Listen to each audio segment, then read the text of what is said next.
les amis YouTube, bonjour à tous et à toutes. J'espère que je vous trouve en bonne santé, en forme et prête pour les fêtes de Noël. Voilà, les cadeaux sont achetés, emballés, peut-être pas encore. Presque prête. Pour ma part, j'ai encore quelques courses à faire. Donc voilà.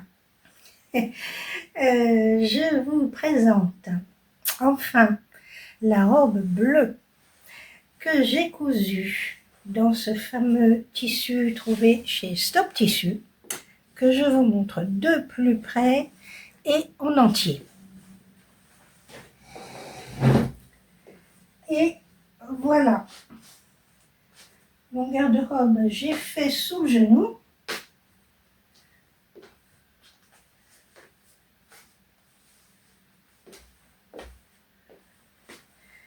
Elle est coupée ici avec un bas légèrement foncé. J'ai fait des manches, tout ce qui est de plus ordinaire. Et je vais tout vous raconter.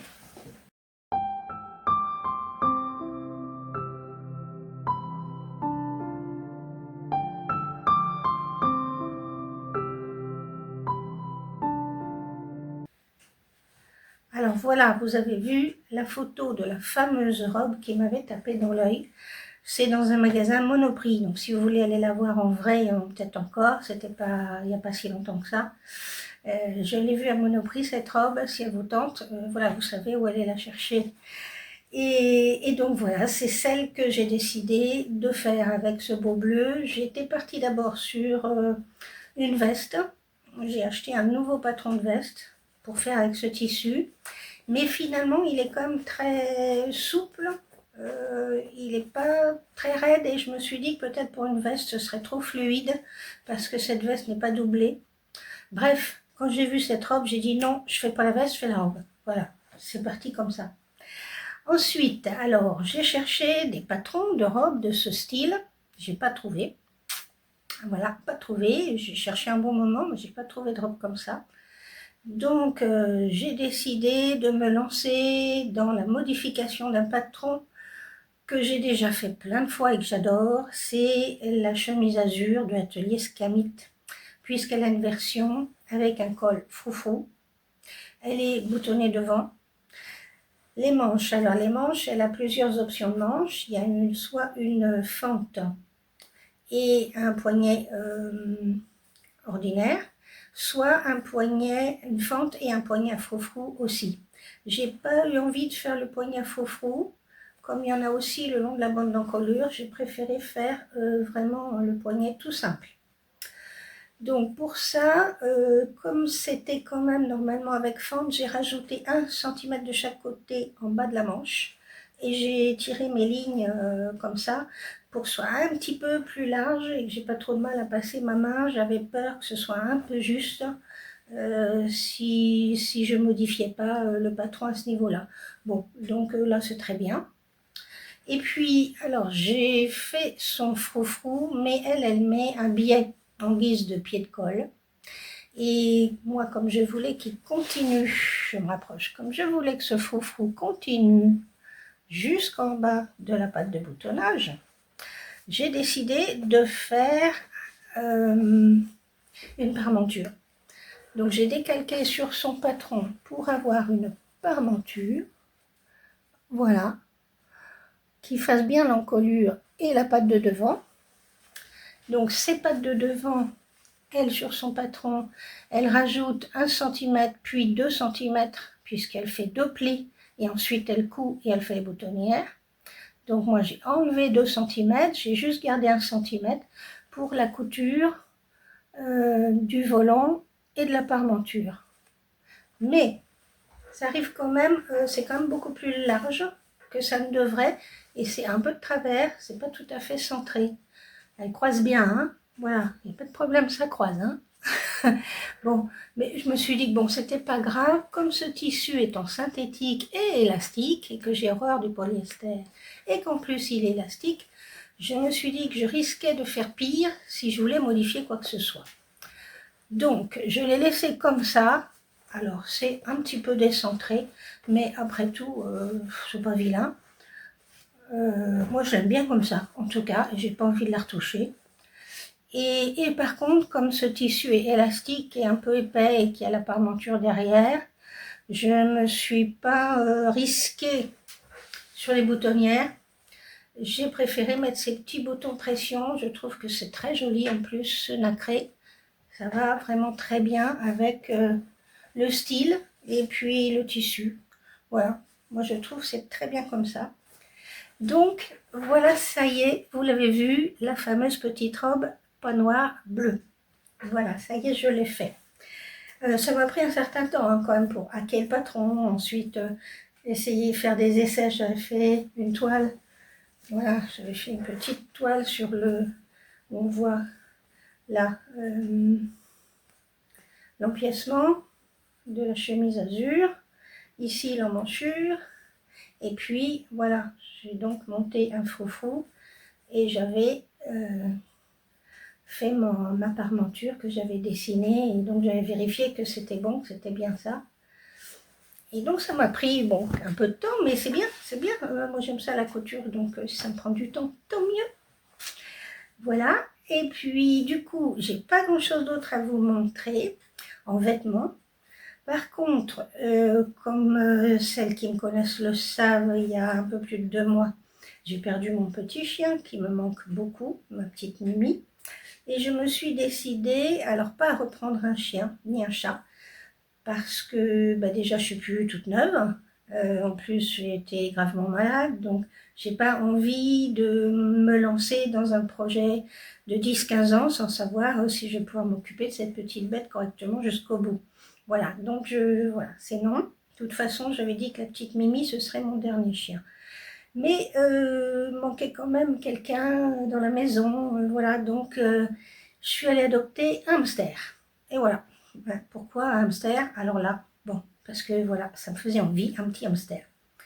Et j'ai pris un petit hamster russe, je vous le montrerai sûrement dans une vidéo, parce que j'ai appris beaucoup de choses sur les hamsters grâce à des chaînes YouTube. Et je me suis aperçue que sa cage n'était pas bien, qu'elle était trop petite, parce qu'il fallait être dedans. Enfin bon, je vous raconterai mes aventures hamster, je ferai une vidéo spéciale hamster. J'attends une autre cage qui devrait pas tarder à arriver, et je vous raconterai mes aventures. Mais je me suis amusée à lui faire de la couture, forcément, ce petit hamster. Et donc je vous l'ai montré parce que c'est assez rigolo. Donc dans les idées cadeaux de Noël, je vous avais montré une petite maison pour rongeurs en tissu avec le tuto. Je vous avais mis le lien vers le tuto et évidemment je l'ai fait. Donc voilà ce que ça donne. Alors elle a servi, hein, il y a de la paille dedans. Voilà ce que ça donne. C'est relativement grand parce que moi c'est un hamster nain. Donc il est vraiment tout petit et ça c'est grand, mais il l'aime beaucoup quand même, hein, ça ne le dérange pas que ce soit grand. Donc il va dedans souvent.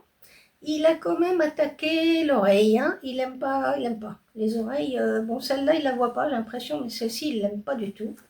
Donc voilà, il a attaqué l'oreille, mais il adore, comme je l'ai doublé en tissu c'est le tissu que j'ai acheté chez Action, ça, des plaids. Voilà, je l'ai doublé en plaid. Il adore se mettre dedans, il va manger dedans, d'ailleurs je retrouve des morceaux de graines aussi. Donc ça lui plaît bien, voilà. Et puis j'en ai fait une autre, très rigolo, je l'ai montré à Christelle quand elle était venue, parce que c'est un modèle que j'avais trouvé dans le livre sur la couture pour animaux que j'ai emprunté à la bibliothèque. C'est un modèle de tipi, alors dans le livre c'était pour les cochons d'Inde, donc moi j'ai réduit pour que ça fasse pour hamster, sinon c'était beaucoup trop grand. Il a adoré, c'est un rongeur, il a adoré, et les rongeurs, quand ça aime. Voilà le tipi. Il a adoré le tipi. Voilà. Donc c'est rigolo, je me suis levée un matin, j'ai vu ça, j'étais morte de rire toute seule. Et en fait, il s'en sert, hein. Il rentre par là et il sort par là-haut. Donc voilà, lui, ça ne le dérange pas. Et comme c'est pour lui, bah, je lui laisse comme ça. Mais je me suis dit, je vais quand même leur montrer parce que c'est trop marrant. Il a complètement détruit le haut de son tipi, pas le reste. Le reste, ça va, hein. Il n'a pas touché, il va dedans aussi, il aime bien. Tout ce qui est petite cachette, il adore.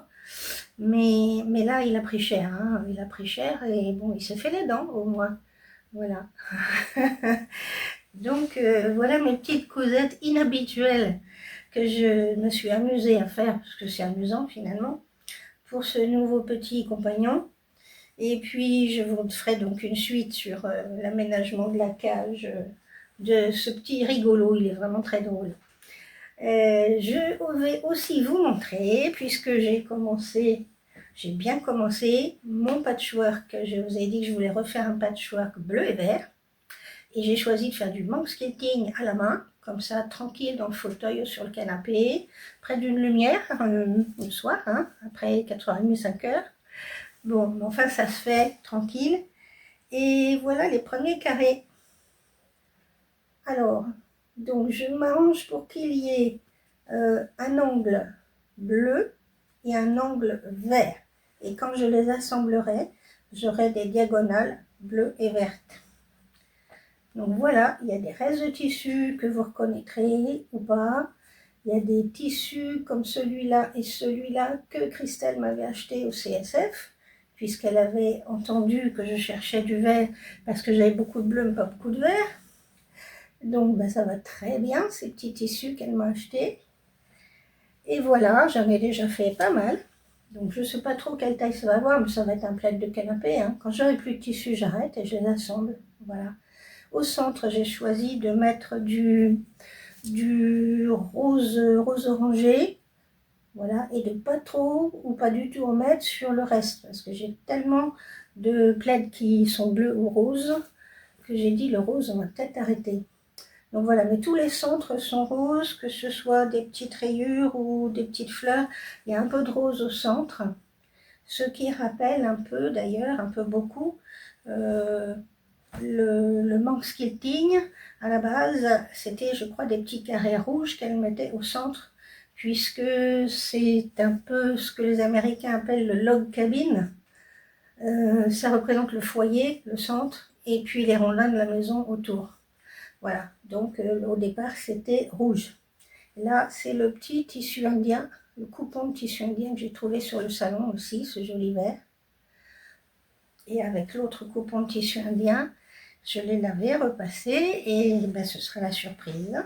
Voilà, parce que j'ai une petite idée. Mais voilà, vous le verrez repassé, cousu. Donc voilà mes petites occupations depuis la semaine dernière. Je suis très contente de cette robe, je suis très bien dedans. Bon, pas facile à coudre, hein, je m'en doutais. Hein. Comment elle avait dit, Christelle, ce que c'est cette matière de tissu qui est extensible dans le sens de la hauteur? Je ne me souviens plus le nom. Je le mettrai en bas de l'écran. Donc oui, c'est ça, hein, c'est synthétique et extensible dans le sens de la hauteur. Donc c'était pas évident pour moi, qui suis pas fan, mais en dégainant le pied double entraînement de Bernina, ça m'a énormément aidé quand même parce que ça glisse beaucoup moins. Et surtout quand j'ai cousu les petits volants, il y avait une certaine épaisseur quand même, hein, avec la parmenture derrière. Donc c'est très plissé et là je me suis fait du souci, mais avec le pied double entraînement, bon c'est quand même un bon investissement. Je regrette pas parce que ça fait plusieurs fois que je le sors. Donc voilà, ça me sert pour les grandes coutures très longues, pour éviter qu'il y ait un décalage entre les deux.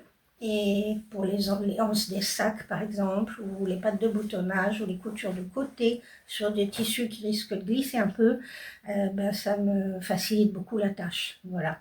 Et puis évidemment pour mes matelassages de patchwork, puisque avec mes petites mains qui commencent à me faire mal un peu avec les traitements, matelassé à la main, ça va sur des petites housses de coussin, mais voilà, je ne ferai plus de plaid à la main. Donc, ravie de ce pied double entraînement que je sors de sa boîte relativement souvent. Voilà pour mes encours, ma petite robe. Et puis les projets, ce sera sûrement après les fêtes. Donc, je vous souhaite à toutes et tous de très belles fêtes, bien accompagnées, mangez bien. J'espère que vous aurez des jolis cadeaux. Sûrement couture, à mon avis, hein, il y aura sûrement des cadeaux couture au pied du sapin, ça ne m'étonnerait pas ça. Voilà, et puis je vous fais des gros bisous. Je vous dis, on se retrouve après les fêtes, je ne sais pas encore la date, j'en sais rien, ça dépendra de comment j'ai avancé, ce que j'ai fait comme couture. Voilà, vous me connaissez maintenant, je ne suis pas régulière. Hein. Donc voilà, et puis il y aura ma petite vidéo hamster, c'est promis, je vous le montrerai et je vous expliquerai tout ce que j'ai découvert et et les évolutions qu'on a fait concernant les hamsters. Voilà, gros bisous, bisous. À très bientôt et bonne fête.